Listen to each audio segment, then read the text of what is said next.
তুমি কি মনে করো বুদ্ধিমান মানুষ শুধু জন্ম থেকেই বুদ্ধিমান হয়? আসলে তা নয়। বুদ্ধিমত্তার একটি বড় অংশ তৈরি হয় আমাদের প্রতিদিনের অভ্যাস থেকে। তো হ্যালো বন্ধুরা, জ্ঞান ভাবতি 4.5-এ আজকের ভিডিওতে তোমাদের সকলকে স্বাগতম। আজকের ভিডিওতে আমরা জানব এমন 7টি অভ্যাস যেগুলো নিয়মিত করলে তোমার চিন্তা শক্তি, সিদ্ধান্ত নেওয়ার ক্ষমতা এবং শেখার দক্ষতা আরও বৃদ্ধি পাবে। তো চলো শুরু করা যাক। নাম্বার 1, প্রতিদিন কিছু না কিছু শেখা। বুদ্ধিমান মানুষ সবকিছু জানে না, তারা প্রতিদিন নতুন কিছু শেখে। প্রতিদিন মাত্র 20 থেকে 30 মিনিট বই পড়ো, নতুন কোনো বিষয় শেখো অথবা তথ্যবহুল ভিডিও দেখো। মনে রাখবে, ছোট ছোট শেখাই সময়ের সঙ্গে সঙ্গে বড় জ্ঞান তৈরি করে। নাম্বার 2, বেশি শোনো, কম বলো। কথা বলার আগে শুনতে শেখা খুবই গুরুত্বপূর্ণ।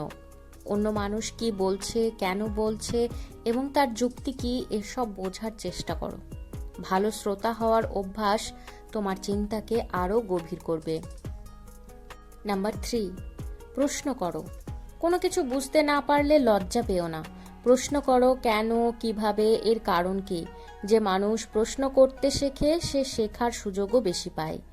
নাম্বার 4, নিজের ভুল বিশ্লেষণ করো। ভুল করা কোনো সমস্যা নয়, কিন্তু একই ভুল বারবার করলে সমস্যা। দিন শেষে নিজেকে জিজ্ঞেস করো, আজ আমি কি ভুল করেছি, কেন ভুল করেছি, পরের বার কিভাবে ভালো করতে পারি। এই অভ্যাস তোমাকে প্রতিদিন একটু একটু করে আরও উন্নত করবে। নাম্বার 5, সিদ্ধান্ত নেওয়ার আগে ভাবো। রাগ, ভয় বা উত্তেজনার সময় দ্রুত সিদ্ধান্ত না নেওয়াই ভালো। কিছুক্ষণ থামো, পরিস্থিতি বিশ্লেষণ করো, সম্ভাব্য ফলাফল চিন্তা করো। কারণ বুদ্ধিমত্তা শুধু অনেক কিছু জানা নয়, সঠিক সময়ে সঠিক সিদ্ধান্ত নেওয়াও বুদ্ধিমত্তার অংশ। নাম্বার 6, মনোযোগ ধরে রাখো। একই সঙ্গে অনেক কাজ করার চেষ্টা করলে মনোযোগ নষ্ট হতে পারে, তাই একটি সময়ে একটি কাজ করো। ফোনের অপ্রয়োজনীয় নোটিফিকেশন বন্ধ রাখো এবং নির্দিষ্ট সময় গভীরভাবে কাজ করো। মনোযোগ যত ভালো হবে, শেখার ক্ষমতাও তত বৃদ্ধি পাবে।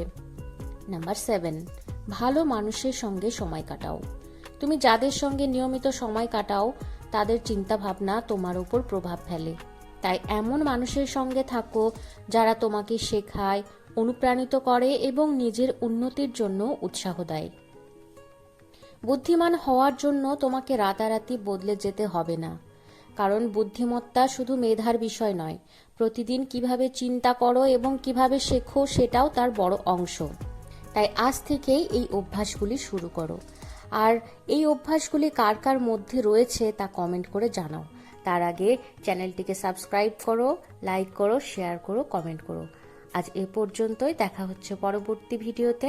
ধন্যবাদ।